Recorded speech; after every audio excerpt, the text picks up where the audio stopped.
I had a friend ask me about our cooking and outdoor cooking, how we do things, and I sort of thought I'd show around what we do and how we do it.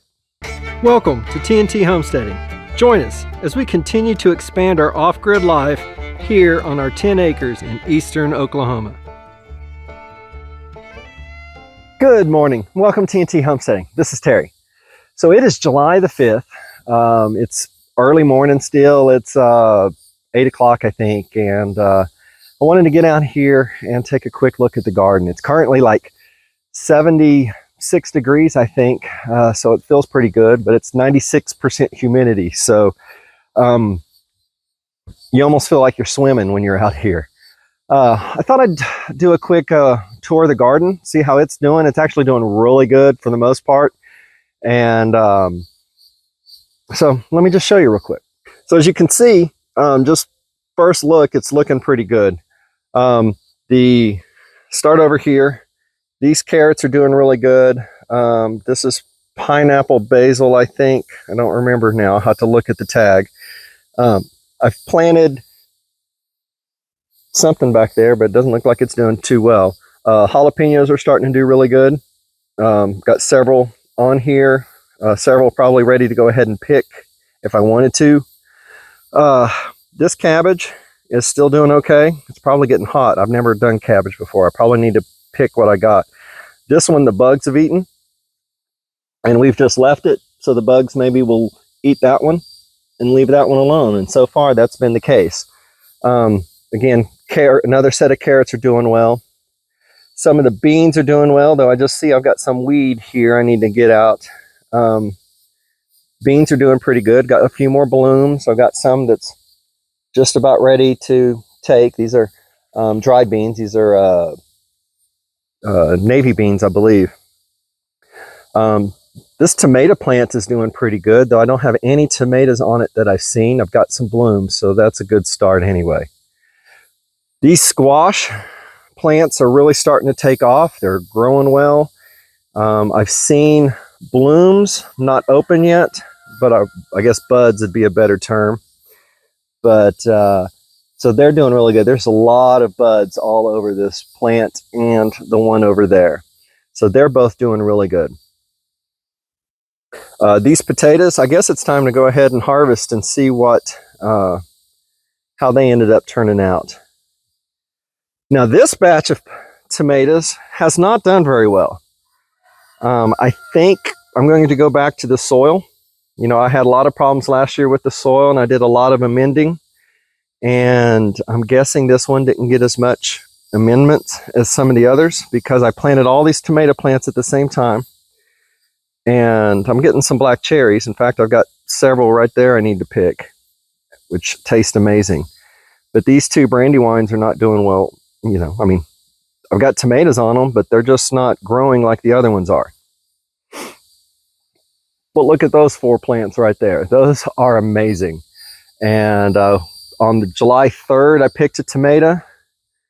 And today I'll be picking that one. And that one there. And we'll be having some BLT sandwiches today or tomorrow, probably. Of course, the garlic I harvested, and it's curing.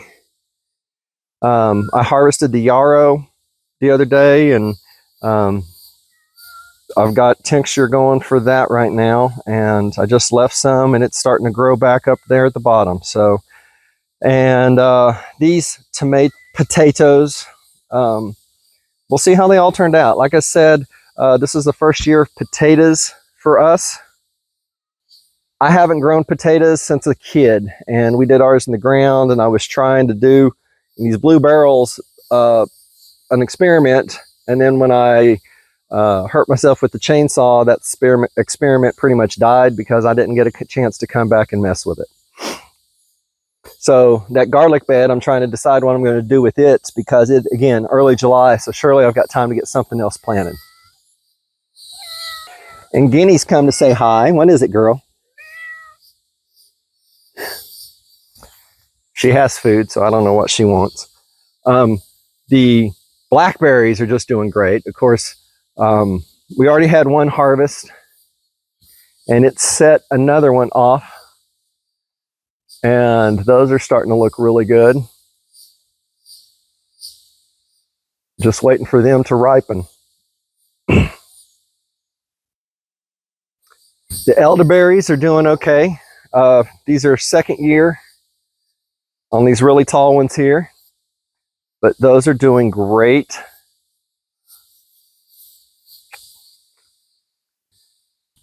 So that's pretty much it as far as the garden is concerned. The strawberries are doing well. Of course, strawberry season is over for us here anyway. I don't think we had any ever-bearing strawberries, but you know, they're just looking really good. The asparagus going to fronds like they're supposed to. After a while, I planted new asparagus this year and just waiting for those to show back up. I need to do some weeding in here though. I've got some tall weeds in there that need to be out. And my wife's flower garden, flower bed is just doing amazing. All sorts of different flowers. I've seen, you know, different bees and pollinators out here. And I want to show y'all this right here. This is one of the most beautiful sunflowers I have ever seen. It is just gorgeous. So that's the garden update. It's doing pretty good. We'll see how the potatoes do. Let me show you the chicks. So they are about 2 to 3 weeks old, I believe. I'll put on the screen how old they really are. But they're doing really good. They're growing really well. They don't like me being in here with them. The red one there, we are pretty sure is a rooster. But the 2 black ones are pretty confident that those will be hens. So we'll at least have 2 new hens to add to our flock, which is always good. Yep. I know, Mama, you don't like me being in here. I'm getting ready to get out. And if you watched our shorts, you saw the other day we got a dozen eggs from some friends of ours. And we tried to put her in the nesting box in the other run, and she was having nothing of it. So we brought them back in here, and she is diligently sitting on those eggs in little zombie state the chickens get in when they lay there or sit on eggs. So hopefully we'll have some new chicks in the next 3 weeks or so. But the point of today's video is I sort of wanted to show you our cooking situation.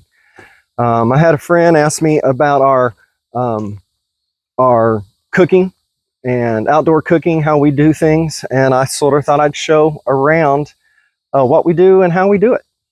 So one of our first and favorite things that we like to do is just cook over the open fire. We just had a fire pit. This is supposed to be a low smoke, non-smoke fire pit, and we used to have one that we'd cook on, had a grate you'd pull in and pull out, and we got it at the farm store for a Father's Day present for me years ago, and we loved it, but it's finally rusted out and we needed something different. So we got this fire pit, but it didn't have the cooking grate that we like so much. So we just got a simple cooking grate and just set on top of it, and we'll take it on and off as we use it. This doesn't get used very much during the summertime. It's just way too hot to be cooking in the fire in the summertime. Who wants to get a fire going, you know? And who wants to sit and just man it? I mean, we love watching the fires, but just being around them is a little too much. Occasionally we'll still do it.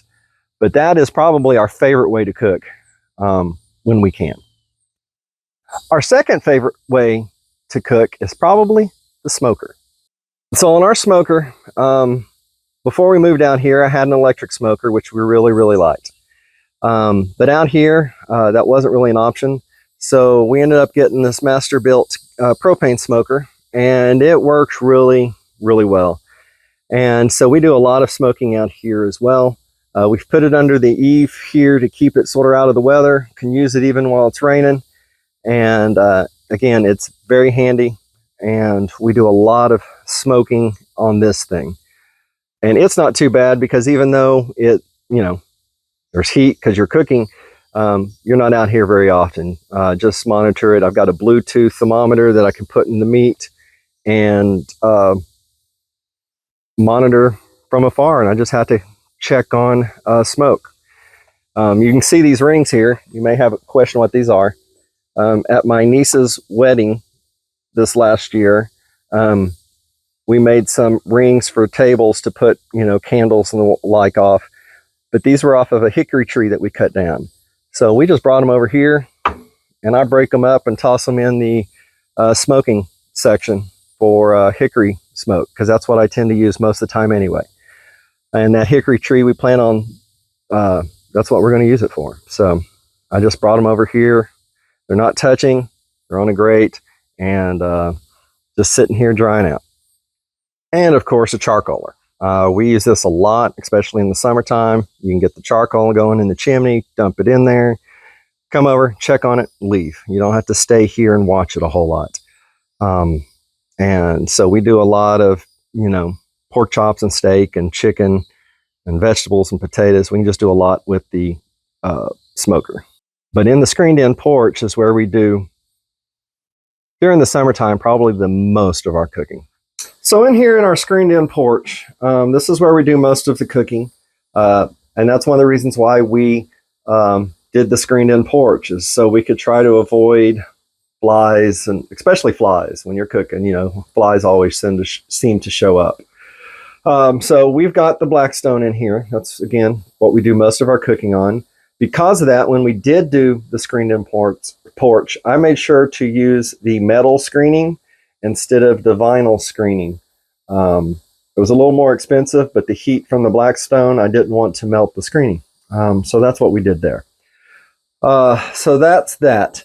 I do have this propane oven. It's got a propane cooktop as well, but mainly use it for the oven since we have those cooktops. I'm still planning on making a shelf and raising it up here, just to sort of go across here, and that'll be the top. And then we can have the oven here. It does okay. It's just like a Coleman camp stove called Camp Chef. But it's a little oven. It's you can't set the temperature to like 350. You have to adjust the temperature to, hey, I want it about here. What's it read? Okay, let me adjust it, you know. So, but that'll go right there. That'll give us like a little oven. I've cooked some bread in there. I could theoretically do cookies or some other stuff that need baking. A lot of that kind of stuff we just use in a Dutch oven. I've baked in the smoker, just obviously no wood chips. We also have just a workspace. You know, we've got coffee and tea and garlic and onions out here. We do have a water dispenser as well. We've got some shelving across the top with, you know, cast iron pans, some spices, some bacon fat, some foil. Over here, we do have some spices, you know, spices and oil and whatnot, just as a place to put things on the side. Of course, we've got, you know, paper towels, which we put a jug over to keep rain spray and stuff like that from getting it wet, because it does still get wet in here during heavy thunderstorms. So that's pretty much our cooking setup here. We do have this really old, oh, I can't even, can opener that my wife found somewhere, and we'll swing it around, use it, swing it back. And that's actually really handy to have. So what we really would like to do, what I would really like to do, is actually just make me a dedicated outdoor kitchen space. The porch is really nice and it's working great, but I'd like to be able to like put the smoker in there and that kind of stuff. So I'd like to sort of build another tin roof building, put the screening around it, maybe build in some shelving specifically for workspaces. Put the smoker in there, have the Blackstone in there, and just make it a little bit better. I might like to, you know, we've got that water jug in there, but if I had a bowl or a drain where I could actually rinse off vegetables and it would just drain outside of the kitchen area, that would be really good. just wash them to the ground is fine, or even a bucket to use as a gray water to water plants with if you're, washing off tomatoes or potatoes or that kind of stuff. You could have a little mini sink type of thing. So that would be really neat. So if there's something you are wanting to do, having a workspace is important. An outdoor workspace, we wash that off every time we go to cook because, you don't know what's out there. I've seen bugs. We're in the woods. You can hear them, I'm sure. We've got the cook space. We got the propane burners. We've got a little mini oven that we can use. I need to build a shelf for that. It's just low down on the priority list. It does get hot in there. When we're using that screened in porch and the roof just sort of keeps the heat in. If it wasn't screened in, the heat would dissipate a little bit better. But, we have a fan in there and we just sort of let it constantly blow, and that helps a lot while you're in there cooking. So that's some stuff that you can look into if you're wanting to set up an outdoor kitchen. If you have running water, having a sink would be great. We don't have running water, but I'd still like to make a little sink. I just don't know if I'll do it here on this one, or maybe a future one. If you have a way to do a little mini baking section, cast irons work great. We do a lot of Dutch ovens and stuff like that during the fall. But during the summertime, we usually avoid anything that requires that kind of stuff. Not necessarily bread, but we've been buying bread from the local farm stand, sourdough bread from someone local. So we get fresh sourdough bread and they get some money, and we're both happy. So hopefully that gives you some ideas on an outdoor kitchen. If you've got any questions, ask. I'd love to answer what we know. And I can tell you what we've been doing and thoughts on different ideas if you've got an idea that we're just not doing yet. But yeah, smoker, charcoal, Blackstone, open fire. That's our cooking methods. I guess oven and Dutch oven. But that's our cooking methods. The screen-in porch, though, has been a lifesaver this year. My bride loves the screened-in porch. Just to keep the bugs away is a lifesaver, because what picnics are like. Flies drive you crazy. And we don't have that problem in there anymore. Anyway, y'all, hope this helps. God bless. See you on the next video. Bye.